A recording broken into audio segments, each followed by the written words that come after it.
Hi, thanks for joining us on the Built for Wellness podcast. My name is Corey. I'll be your host. Here we talk to building engineers, environmental inspectors, and doctors. We discuss how the building environment can affect those with hypersensitivity and other medical conditions. Thanks for joining us.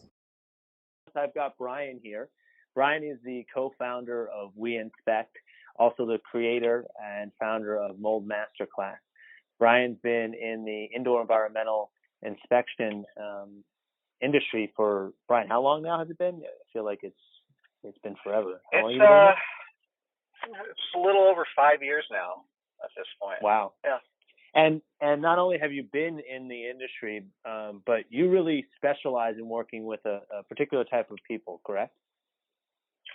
Yeah, I would say 95% of the people that I work with are specifically people that have some sort of mold sensitivity. And that could vary, obviously, but it's people who have a concern about a health condition and really where their doctors have kind of indicated that mold exposure can be a problem for them.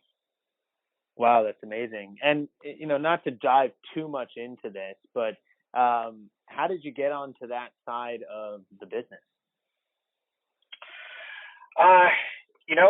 It's kind of a long story. I think, to sum it up, when we first started, that wasn't really where our focus was. We were kind of doing more basic level inspections. Then we started getting a lot of questions about how mold could be impacting our clients' health. Our clients were sick. They didn't really know why. They didn't know who to go to. And all of a sudden they were asking us those questions. Obviously we're not doctors, so it's really hard for us to speak on that stuff. So we started educating ourselves and really dove down the rabbit hole. And next thing you know, we're attending medical conferences, creating relationships with functional medicine practitioners across the country, really collaborating with them. And all of a sudden, we started shifting our entire processes to be specifically geared around this set of people. And it's been a process that's taken several years. But at this point, it's proven to be very helpful. And honestly, I'm really grateful that I have the opportunity to be doing something that I can see the positive impact that it has on folks. So it's a really great thing. That's awesome. I know getting the joy out of helping others is so great, to be able to have that knowledge and information to share back with people. And, one of the reasons why I wanted to get on the phone with you today and talk through your experiences is to help people understand what looks wrong in their home, that could help prevent maybe the continuous symptoms that they're having or the lack of progression down certain treatment protocols that they're on with their medical practitioner. So we created this series to really help highlight some of those things. And because of your background and your experience, I thought just sharing an example of what you've seen in the field would be really helpful to the listeners. Yeah, and I love this idea. I love the idea of more practical application of what we're actually seeing, because ultimately I really do think that people learn by seeing examples or even performing examples and things on their own and seeing real life circumstances of what's going on and being able to talk through what we saw in an inspection. And, everything's a little different every day. And if that story can relate to one person versus another, then maybe it can help them out. So I love this. I think it's great. I'm really excited. Awesome. Well, let's jump into it. Tell me about a case. Maybe, I don't know. Did you have an inspection yesterday? I did. Yeah, I had an appointment yesterday. So I'm based in Los Angeles, in California. So all of my in-person inspections that I do are either Los Angeles, Orange County, San Diego, somewhere around there. And so yesterday I went to an appointment. It was a husband and wife. They had a house that was built in the 70s, but it looked like it had been redone. And it's interesting, when I first went in, we always want to understand the history of the house, specifically if there's been previous water issues or anything that's gone on. But we asked a lot of different questions about the history. One of the big questions I asked, especially if I walk into a house that I know is an older house, but it looks like it's been remodeled and there's like a lot of new, cabinetry finishes, is, when did you move into this house? Was it a flip? Right. And how long ago did that happen? And the reason that that is so important is because a lot of times when people are flipping houses, so you have the flippers come in and they rip out a bunch of walls and kind of put everything back together again, right? And they try to make it look really pretty. The challenge with that, though, is if there was water damage in an older house, and the older house is, the more history that house has, and so there's more opportunity for them to been, or for there to have been, a leak here or something that happened maybe there. And when they rip out walls and cabinets, it disperses that all into the air.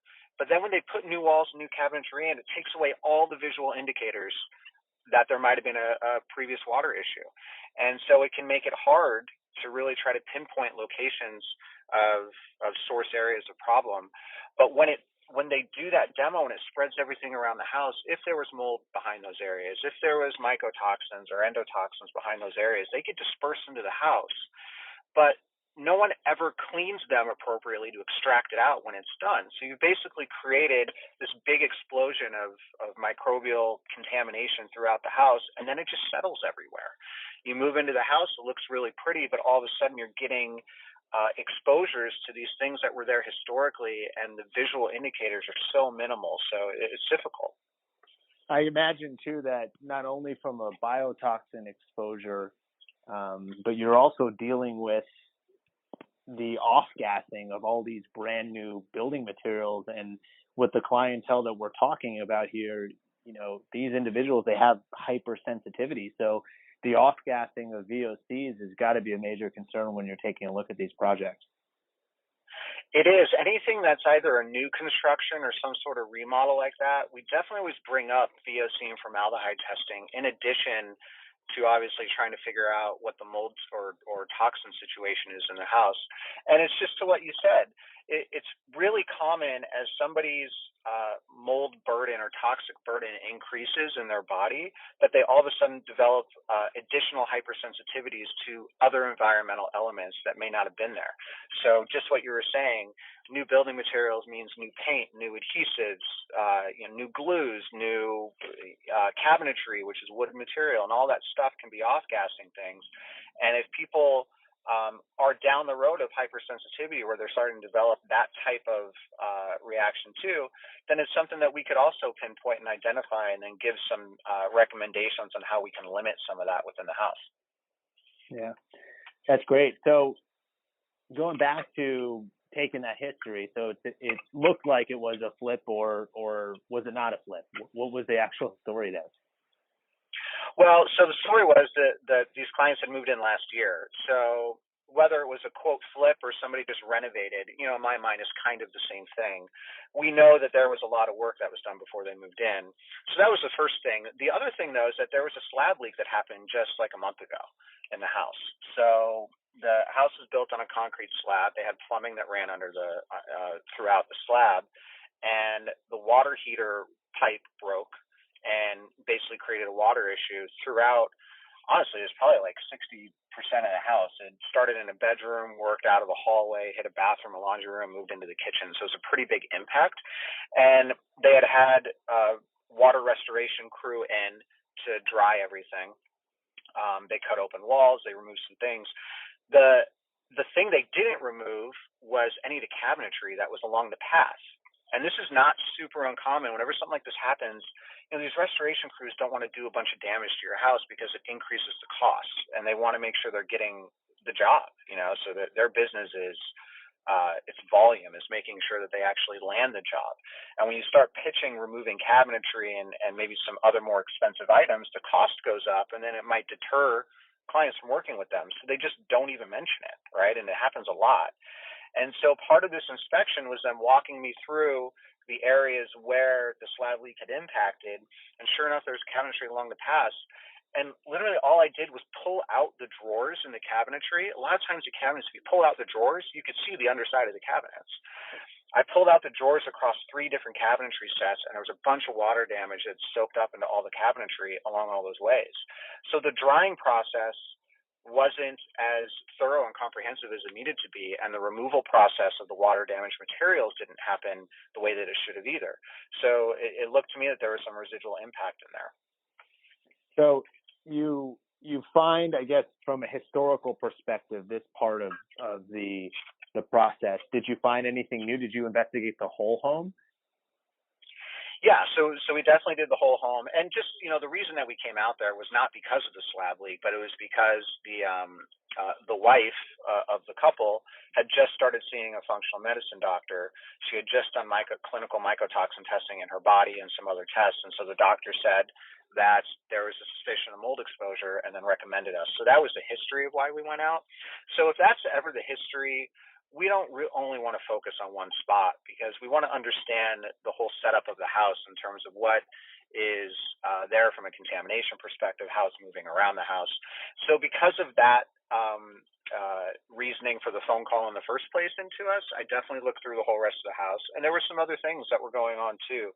I'd say the other two big things, other than some minor issues in the house, was the HVAC system visibly had mold growth inside of the system. It was incredibly dirty, and it was set up in a way where it was pulling air from interstitial cavities throughout the house, and it wasn't ducted into the system. And so, when you have a big water leak and you're pulling air, which was actually pretty close to the water heater where the air conditioning unit was set up, and you're pulling air from areas that are not protected by a duct, then you could be pulling in external factors into the HVAC system. And my suspicion on what happened is that when that leak happened, it started pulling in moisture and contaminants into the HVAC. When I opened it up, I could actually see mold was growing on the fan blades in there. So the air conditioning system, which is really the lungs of the house, now appeared to be impacted too. And then the other kind of bigger thing that I saw in the house was the attic. The attic was covered in mold all over the framing. And all of the insulation in the attic was really heavily discolored. So the attic looked like a big source of a problem as well. And I came to find out that the shower or the bathroom in one area, there was an exhaust that went up, but it wasn't exhausted completely out of the attic. So what was happening is that whenever they turned on a shower and they turned on the exhaust fan in the shower, the exhaust fan was pulling the moisture out of the bathroom, but it was releasing it into the attic and not actually directing it outside of the house. And when that happens, the humidity level increases in the attic, and since the whole attic is basically built of a food source for mold, it starts growing everywhere, and that's something else that looked like was happening. Wow, yeah. I know that I've seen examples too, and what people don't realize is your attic is a major exit point for air within the building. So if you overwhelm it with too much moist air coming in from a vent, like you're talking about from an attic, and then you're also compounding with the rest of the air rising through the building through the stack house effect that already has an elevation of contamination due to another source within the home, you're going to overwhelm the ability for it to exhaust all this out, and then boom, you get a major problem. Yeah, it's super common, and this place didn't have a crawl space, but when you talk about the stack effect, obviously, it pulls from the bottom of the house up to the top. If the house had a crawl space, the true bottom is the crawl space. It's not the living space. So you could be pulling, if there was an issue under there, it could be pulling up straight through the house on its way to the attic also. So that's always something we look at too.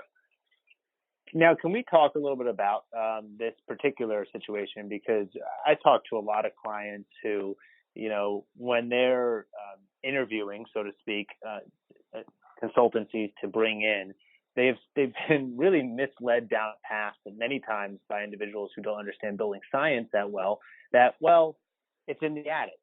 That air doesn't come down into the home. How is the attic, or even a crawl space, how are those areas impacting the general or ambient living areas of the home? That's a really good question. And I actually had this exact conversation with them yesterday because they asked me that. So a lot of people think that your living space is where you live, right? The interior of the house, the bedrooms, the living room, the kitchen. But the reality is that your home or a building, any building, if it's connected, meaning that you have shared walls or shared spaces, the entire building is a living system. And so airflow is going to move and circulate throughout that entire building. So, for example, if you had a mold problem in the attic and there's air in the attic, it's not going to come down to the bottom of the attic and say, whoa, this is the bottom of the attic. We're not going this way. We're going to hang out in here, right? That's not how it works. It's the attic is connected to the house. There's pathways where air in the attic can work into the home. So, for example, a couple small things. Say you have cam lights in your ceiling, right? So basically you've cut a hole in your ceiling and put a light in there, a cam light in there. Well, there is now pathway around that entire light for air to come out. So airflow is going to move from an attic down. It's going to move from a crawl space up through little unsealed gaps that exist. And the other thing is that these particles that are in there are so small that they can actually work through some different types of building material too. So I use this analogy a lot. Like, have you ever opened a door, door shut somewhere else by itself, maybe on the other side of the house or something, right? And what that's showing, it's a visual representation of an air current and an air pressure change in the house. So if that door slammed shut, on the other side of the house, think of the invisible force of the airflow in the house that changed, that pulled that door shut, right? So that airflow, that invisible airflow is going to move throughout your house all the time. It happens when you turn on an air conditioning system. It happens when you turn on the dryer from a washer dryer because it's pulling air out of the house as it exhausts the wet clothing air out of the house. So there's a lot of times where the air pressure changes, and that's going to cause this airflow that flows through the garage, through the attic, through the crawl space, and basically circulates through the entire living space.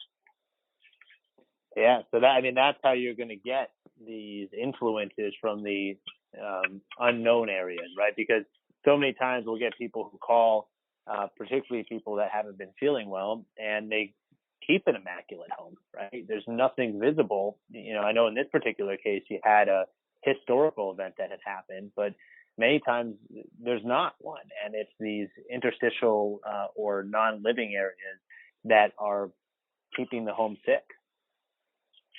Yeah, and it's way more common than people think. And, it's that saying, out of sight, out of mind, right? If you don't see it, then you don't think about it. But we have to start changing our mindset around that, and even maybe trying to employ some scheduled preventative maintenance types of activities, or at least checks in certain areas to make sure we're keeping an eye on this stuff.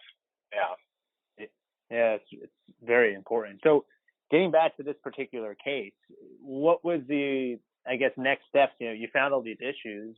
What did you and the client decide to do about it? Yeah, so we did a variety of different testing, right? So as I mentioned, the client clinically had mycotoxins in their bodies. So now we need to understand if the house is contributing to that, because as a person who has, a toxic load buildup, you could be on a medical protocol that's meant to bind those toxins out, increase your methylation pathways so they'll flow easier.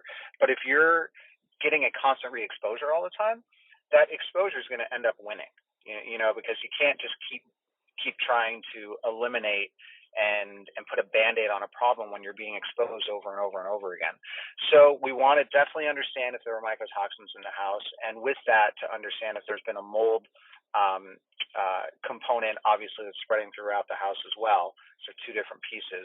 One thing I did bring up that we decided not to do was to actually do endotoxin testing, which is bacterial toxins, specifically from gram-negative bacteria. I don't recommend it in every house that we do, but when there's a really significant water event, like what happened here with the slab leak, it's definitely something that I would want to check out, because as water settles, even if it was a clean water leak, as it stays within wall cavities for, even just like a day or two before it starts getting dried out, wall cavities, if you ever open a wall and look in between the wall blades or the wall base, it's really dirty. There's construction dust, there's insulation, there's all kinds of stuff in there. And as water soaks up in that, it can actually start transforming from clear water into gray water, and sometimes even into black water. And that's where you start getting these endotoxin byproducts that can move throughout the house. And, endotoxins are an environmental toxin, right? So if you have, let's say, the genetic susceptibility of the HLA gene that doesn't let you detox contaminants properly, it's not just mold. It's not just mycotoxins. Bacteria and endotoxins and even VOCs are all part of that equation. And I think on the medical community side, from what we've been seeing, there's really been a shift going that direction where it's not mold illness, it's environmentally acquired illness. And it helps kind of cover the gap on some of these other things. So I did recommend that we do that testing to see if that was there, because it could change the remediation protocol. But, they were on a budget, like a lot of people are. And it was like, listen, guys, let's see where we end up here. And we could always phase into this. We could do more testing later if we feel like we need to. One thing that they definitely decided that they were going to do was, instead of testing their air conditioning system, the furnace was actually quite old. They were already thinking about replacing it anyway. So they decided to not do the testing of the system. They're just going to replace the entire HVAC system and the ductwork. Like I said, they've already been thinking about it. And then after seeing what they saw, they're like, we're not going to spend the money on testing. We're going to apply that to the new system. And it made total sense for them. So I definitely had no problem with that. Yeah, and look, that's an important part of all this, right? Is really applying the necessary sampling methodology to the particular case you're working on, right? There's not a one size fits all, and I think that is something that really needs to be have light shined upon it, because it's something that gets missed a lot of times. You have clients who will call in here and ask about just doing air sampling throughout the home. And the approach that you're talking about, Brian, is so much more thorough, where you're actually getting to the source of where the contamination is, and then how those source areas are feeding byproducts and cross-contaminating the home. And it's not as simple as just taking an air sample in the middle of the room. And it's important to understand, particularly if you're somebody that's dealing with some type of hypersensitivity, that there are proper approaches for testing particular to each individual case. But let's get some takeaways here from this particular case of things that people should really look towards and that can help them apply it to their own situations. You mentioned the slab leak, you mentioned the contamination in an HVAC system, and you mentioned that how interstitial and non-living areas can feed the home. What are some cues of slab leaks? What does that look like? What would how would somebody know if that is happening in their home? So there's a couple things. I mean, the obvious thing is if your flooring starts to like bubble or buckle up at all, that's a big indicator that water's soaking into it and creating that that swelling of the flooring. So that's a big one. Something else is also, if you start seeing bubbling along the baseboards anywhere, when baseboards soak up water, they start to bubble. So that may not be slab leak necessarily. There could be a water source maybe behind it or somewhere nearby. But if you're in the middle of a house and there's no water source nearby and you start seeing bubbling baseboards somewhere, then it's a big suspicion. Where did that water come from? If there's not a sink or something nearby, then maybe it's coming from a slab leak, right? Right. And then maybe the third thing is actually the temperature of the floor. So they were saying that the story they actually gave was funny. Their mother, or the wife's mother, came into town, so and she was there, and she's like, "Wow, did you guys put heating in your floors? It feels so warm, so nice." And the husband was like, "No," and then just was kind of thinking about it, like, why is our floor so warm? Well, the reason is because the water that was coming up was warm water and was actually heating up the floor. So I would say if you're noticing a significant temperature change, either warm or cold, right? Depends on the water going through the pipes. But if there are certain areas of the floor that are like really warm or like really cold, then that might also be a cue of a slab leak. Okay. And what about contamination in HVAC systems? I mean, I don't think that 95% of the people that are listening right now are actively going in and opening up their air handler units. But what are some cues within their living areas that would indicate that there's a central HVAC contamination? There's a couple things. One thing that we hear a lot is maybe if they don't run their system a lot, like in California specifically, you don't run your system maybe in the like spring and fall months because the weather's relatively nice. But then when they turn it on, they might start indicating that, man, we turned on the heater like in wintertime, and all of a sudden we started getting all these reactions. Well, the reason that could be is as dust and dirt builds up in the system, over time, you might not use the system for 3 or 4 months, let's say, and then the winter kicks in and you turn on the heat, it starts burning off the dust. and there's such a bigger buildup because it hasn't been running and circulating so much. So if you turn on your HVAC system after like an extended period of time where you haven't been running it, and you immediately start noticing that you're reacting differently, all of a sudden you're getting like upper respiratory issues, or you're getting headaches, or a variety of different things, that could be an indication there's something happening in your HVAC system that you're redistributing. Interesting. And I would imagine mustiness, odors too, are really good examples. If you're getting a weird wet or like damp smell, that's a MVOC, microbial volatile organic compound. It's a release that some molds will put out as they're breaking down and eating a particular surface. So that's a good one to look out for as well. Yeah, you're right. And I've actually heard some HVAC contractors call this, I believe they called it dirty sock syndrome of a HVAC system, and that's how they're describing that smell that you just outlined. Yet, as the HVAC contractor, they might say, "Oh, that's normal. It happens. Maybe just put this UV light in here or something, and it'll fix it." And just to what you said, I mean, that smell is an indication of a bigger problem, and it's not something that a UV light is going to fix necessarily. Yeah, absolutely. Well, Brian, thanks for the applications. Is there any final notes you wanted to leave the listeners with? Like I said, I'm really happy to be able to share some real life examples of things, and I'm excited to do some more of these. As you said earlier, every house and every situation is different, right? The goals of the client are different. What's going on in the house is different. There's so many different applications. And I think by hearing a lot of these examples as we go through these, hopefully, people out there will find something that resonates with them that maybe is going on in their place that can help guide them down the right path. And for that reason, I'm very, very excited to be a part of this. So I'm very grateful for you having me on. Yeah, well, thank you for joining us and sharing your information. Again, Brian Karr, one of the co-founders of We Inspect, as well as the founder of Mold Masterclass. We'll put the information in the bio so you can get more insights into that really great course that he's created to help people really understand what a proper inspection process it looks like, as well as testing methodologies. Really, if you're a homeowner and you don't have a trusted assessor, Brian's course is just amazing. So definitely take a look at his background and information. Thanks again for joining us on the Built for Wellness podcast. Again, my name is Corey Levy. I've been your host for today. Please, if you like what you heard, give us a thumbs up, share our podcast with your friends and family, and make sure you check out our social media pages for new upcoming episodes. We'll see you next time on the Built for Wellness podcast.